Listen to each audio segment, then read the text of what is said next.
In a bustling town in Nigeria, there lived a young man named Marvin. Marvin was captivated by the allure of wealth and the flashy lifestyle he saw many young men living. These were the Yahoo boys, infamous for their internet scams, particularly romance scams targeting unsuspecting victims from faraway lands. Marvin's modest upbringing fueled his desire for quick riches and the glamour that accompanied it. He envied the flashy cars, designer clothes, and expensive gadgets that the Yahoo boys flaunted. One evening, while sitting with his friends at a local bar, Marvin voiced his frustration. "Look at those guys," he said, nodding towards a group of Yahoo boys entering with an air of confidence. "They have everything, and we're here struggling for pennies." One of his friends, Colonel, leaned in and whispered, "You know, there are ways to get that kind of money quickly. I heard of a witch doctor who can perform money rituals. It's risky, but it works." Marvin was intrigued. The next day, he sought out the witch doctor, an old man known as Baba Ode, who lived on the outskirts of the town. Baba Ode's compound was filled with strange artifacts and the air was thick with the scent of burning herbs. Marvin felt a chill as he approached, but his desire for wealth overshadowed his fear. "Baba Ode, I need your help," Marvin said, his voice trembling slightly. "I want to become rich, like the Yahoo boys." Baba Ode eyed him carefully. "Wealth comes at a price, young man. Are you prepared to pay it?" "Yes, I am," Marvin replied without hesitation. Baba Ode led Marvin into a dimly lit room, adorned with skulls, feathers, and jars of mysterious substances. The witch doctor performed a series of chants and rituals, instructing Marvin to follow his every command. Finally, Baba Ode handed Marvin a small pouch filled with strange herbs and a piece of parchment inscribed with ancient symbols. "Carry this with you always," Baba Ode said. "Your scams will bring you great wealth, but be warned, the spirits demand their due. You will face consequences." Marvin left the compound feeling a mix of excitement and apprehension.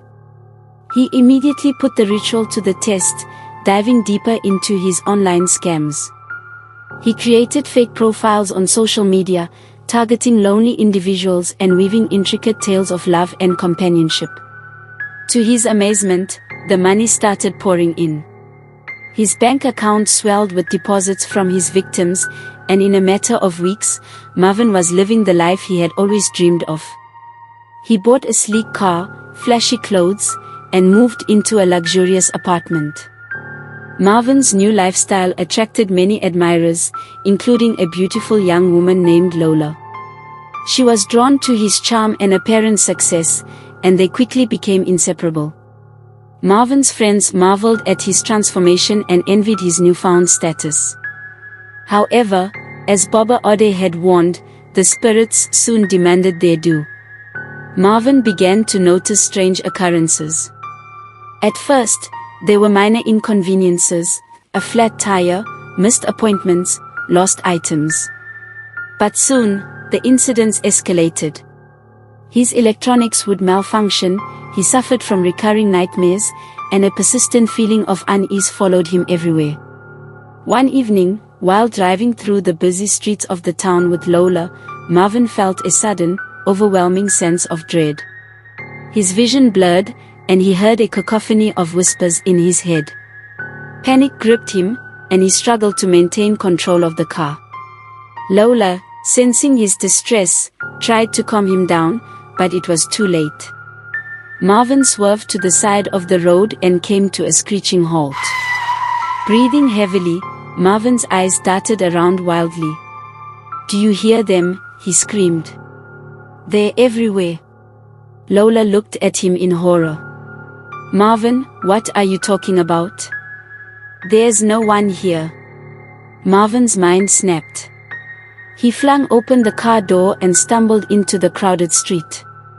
Passers-by stopped and stared as Marvin began to scream and flail his arms. He tore at his clothes, shouting incoherently about the spirits and their torment. He rolled on the ground, writhing in agony and humiliation, as a crowd gathered around, murmuring in shock and disbelief. Lola tried to help him, but he shoved her away, his eyes wild with fear. "They are punishing me. I can't take it anymore," he cried out, tears streaming down his face. The onlookers whispered among themselves, some recognizing Marvin as the once envied Yahoo boy now reduced to a spectacle of madness. News of Marvin's breakdown spread quickly through the town. His former friends and admirers turned away, distancing themselves from the disgrace. His wealth, once a source of pride, now seemed tainted by the knowledge of the dark path he had taken to acquire it. The authorities intervened, and Marvin was taken to a mental health facility, his once brilliant future now overshadowed by the consequences of his choices. In the quiet of the hospital room, Marvin's thoughts drifted back to the warning Baba Ode had given him. He realized, too late, that his quest for easy wealth had led him down a path of destruction. The spirits had claimed their price, and Marvin was left to pay it, alone and broken. Lola visited him occasionally, her heart aching for the man she once knew. She tried to comfort him, but Marvin was a shadow of his former self, haunted by the consequences of his greed. Baba Ade's words echoed in his mind, "Wealth comes at a price." As Marvin sat by the window, staring blankly at the world outside, he thought about the choices he had made. The pursuit of wealth had cost him his sanity, his reputation, and the life he had built with Lola. He understood now that true wealth could not be measured in money or material possessions, but in the peace of mind and the integrity of one's soul. The story of Marvin became a cautionary tale in the town, a stark reminder of the dangers of greed and the price of ill-gotten gains. The flashy lifestyle of the Yahoo boys lost its luster, and many young men reconsidered their paths, seeking honest ways to build their futures. Marvin's fall from grace served as a lesson to all, that the pursuit of wealth through deceit and dark rituals could only lead to ruin. And though he would never fully recover from his ordeal, Marvin's story lived on, a testament to the consequences of straying from the path of righteousness. Subscribe to our channel for daily stories.